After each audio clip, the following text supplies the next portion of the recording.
नमस्कार दोस्तों, अपराध से जुड़ी क्राइम पोस्टमार्टम रिपोर्ट सीरीज की पहली वीडियो में आप सभी का स्वागत है। जैसा कि आप सभी ने वीडियो के थंबनेल और वीडियो के टाइटल को पढ़ा होगा, वैसे ही सभी के मन में यह सवाल आया होगा कि आखिर कौन था दुर्लभ कश्यप और वो कहाँ का रहने वाला था, उसके साथ क्या हुआ और अब वह कहाँ है। तो दोस्तों, सारे सवालों का जवाब आपको इस वीडियो में मिल जाएगा। मध्य प्रदेश के उज्जैन जिले में कम उम्र के लड़कों की टोली का नाबालिग सरगना था दुर्लभ कश्यप। उसकी उम्र अपनी जिंदगी को रोशन करने के सपने देखने की थी, लेकिन होश संभालने के साथ ही उसकी चाहत मशहूर होने की हो गई और अपनी ख्वाहिशों को पूरी करने के लिए उसने जुर्म की दुनिया में कूदने का फैसला कर लिया। उसने दहशत फैलाने के लिए सोशल मीडिया का सहारा लिया और उसको हम उम्र युवा उससे जुड़ते चले गए। अपराध करना उसकी फितरत में शामिल था और पुलिस को चकमा देना उसकी काबिलियत का हिस्सा था। लेकिन एक दिन ऐसा भी आया जब एक गैंगवार में उसकी ज़िंदगी का सफ़र थम गया और वह इस दुनिया से हमेशा के लिए रुखसत हो गया। उसकी मौत कैसे हुई यह आपको आगे पता चलेगा। यह वह दौर था जब महज 16-17 साल की उम्र में अपराध की चाह रखने वाले युवा इसके फ़ैन बनते जा रहे थे। बड़े बाल, सिर पर लाल टीका, आंखों में सुरमा, काला गमछा दुर्लभ का यह पहचान था और यह स्टाइल इस गिरोह का ड्रेस कोड बन गया था। इस लाइफ स्टाइल के कारण भी दुर्लभ कश्यप और उसके दोस्त चर्चा में थे। कम उम्र के लड़के उससे आकर्षित हो रहे थे, उसे ज्वाइन कर रहे थे, जिसका कारण हुआ कि समय के साथ यह ग्रुप गैंग में बदल गया। दुर्लभ कश्यप का गैंग फेसबुक से चल रहा था। ऐसे में फेसबुक पर इन सब का स्टेटस होता था कि कोई कुख्यात बदमाश, हत्यारा और अपराधी है। कोई सा भी विवाद हो, कैसा भी विवाद हो, तो हमसे संपर्क करें। इसी के साथ इन लोगों की प्रोफाइल पर हथियारों के साथ पोस्ट, धमकाने और दहशत फैलाने वाली पोस्ट भी डाली जाती थी। अपराध की दुनिया में कदम रखने वाले गैंग के सदस्यों का ड्रेस कोड निर्धारित हो चुका था। सभी लोग बड़े बड़े बाल, माथे पर गोल टीका लगाते थे, आंखों में काजल, गले में ब्लैक कलर का कपड़ा डालते थे। हालांकि इस गैंग के सदस्य हर तरह का नशा भी करते थे, लेकिन नियम था कि अपराध करते समय कोई भी किसी प्रकार का नशा नहीं करेगा। यह समय था अक्टूबर 2018 का, जब दुर्लभ कश्यप ने फेसबुक पर एक पोस्ट डालकर दहशतगर्दी फैलानी शुरू कर दी थी। उसी समय इस गैंग के 23 सदस्यों को गिरफ्तार किया गया था, जो कि नई उम्र के थे। उनमें से कुछ नाबालिग भी थे। इन पर गुंडागर्दी, मारपीट, लोगों को डराने के मामले में केस दर्ज किया गया था, जेल भी भेजा गया था। शुरुआती दौर में दुर्लभ कश्यप के गैंग ने सोशल मीडिया के माध्यम से अपने अपराध का कारोबार को बड़ा करने की कोशिश की। फेसबुक पर पोस्ट कर लोगों से पैसे की वसूली, लूटमार, रंगदारी करवाने के लिए दुर्लभ गैंग के सदस्य बाकायदा अपना नंबर पोस्ट करते थे और फेसबुक से काम उठाते, फिर घटना को अंजाम देते थे। दुर्लभ कश्यप के गैंग की दहशतगर्दी का कारोबार तेज रफ्तार के साथ बढ़ रहा था। दुर्लभ ने फेसबुक पर आपराधिक पोस्ट डालकर लोगों में भय पैदा कर दिया था। यह गिरोह रात में गाड़ियों के कांच फोड़ने से लेकर लोगों से रंगदारी तक कर रहा था, जिसके बारे में उज्जैन के तत्कालीन एसपी सचिन अतुलकर को इस गैंग के बारे में खबर मिली। पुलिस ने अक्टूबर 2018 में दुर्लभ गैंग के 23 सदस्यों को एक साथ पकड़ा, जो कि नई उम्र के थे। इनमें से कुछ नाबालिग भी थे। इन पर गुंडागर्दी, मारपीट, लोगों को डराने के मामले में केस दर्ज किया गया था। दुर्लभ गैंग के कारनामों की फहरिस्त इतनी लंबी थी कि तत्कालीन एसपी सचिन अतुलकर ने दुर्लभ की गैंग हिस्ट्री शीट भी बनवाई थी। 27 अक्टूबर 2018 को जब उसे पकड़ा गया, तब उसके नाबालिग होने के कारण बाल संप्रेक्षण गृह भिजवाया गया। एज वेरिफिकेशन के बाद किशोर न्याय बोर्ड ने उसे 24 अप्रैल 2019 को इंदौर स्थानांतरित कर दिया। इसी बीच दुर्लभ कश्यप बालिग हुआ, यानी उसकी उम्र बढ़कर 18 हो गई। पुलिस ने दोबारा कार्रवाई की, जिसके बाद वह पुलिस के डर से 1 साल से अधिक समय तक भैरवगढ़ जेल में रहा। इसी बीच एक ऐसा भी वाकया प्रकाश में आया जिसमें दुर्लभ की गैंग की गिरफ्तारी करने वाले तत्कालीन एसपी सचिन अतुलकर ने जेल का दौरा किया, तो उनकी मुलाकात दुर्लभ कश्यप से हुई।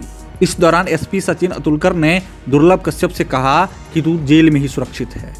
उम्र से ज्यादा दुश्मनी पाल ली है तुमने, बाहर निकलेगा तो कोई ना कोई जरूर मार देगा।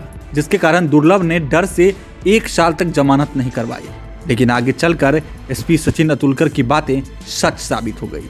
इसी बीच 24 जनवरी 2020 को तुलसी नगर निवासी भाजपा नेता राजेश बोराना के 20 वर्षीय बेटे स्वप्नेश बोराना को दुर्लभ गैंग के सदस्य शानू व रोशन ने बाइक पर बैठाकर अपहरण कर लिया।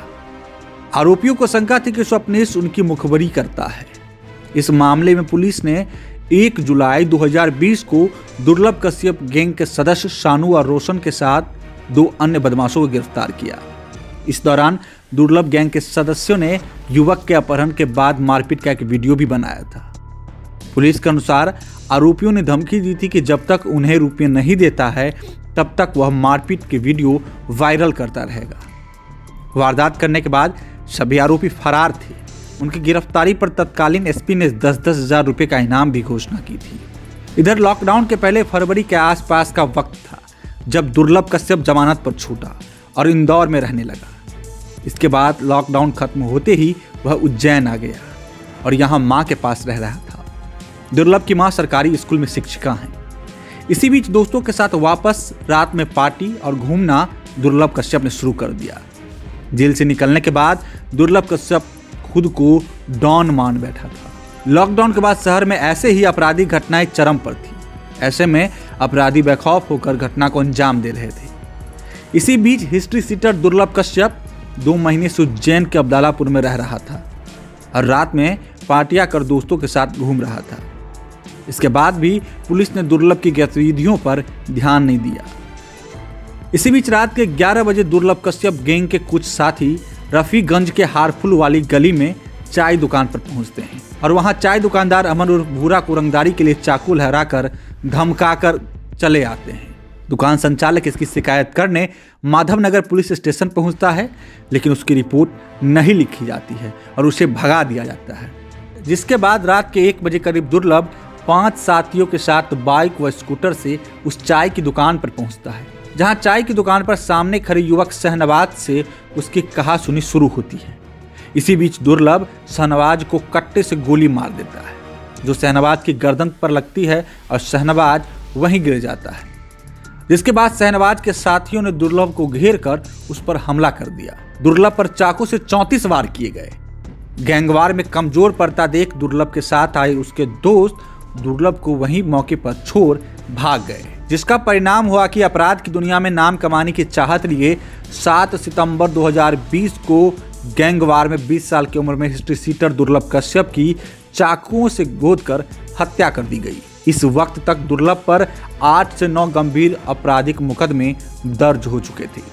दुर्लभ की हत्या के बाद मामले में कई लोगों की गिरफ्तारी हुई। चाय की दुकान संचालित करने वाले अमन उर्फ भूरा पुलिस का मुख्य चश्मदीद बना। उसकी रिपोर्ट पर दुर्लभ, राजदीप, अमित सोनी, अभिषेक शर्मा समेत एक अन्य के खिलाफ हत्या के प्रयास समेत अन्य धाराओं में मुकदमे दर्ज किए गए।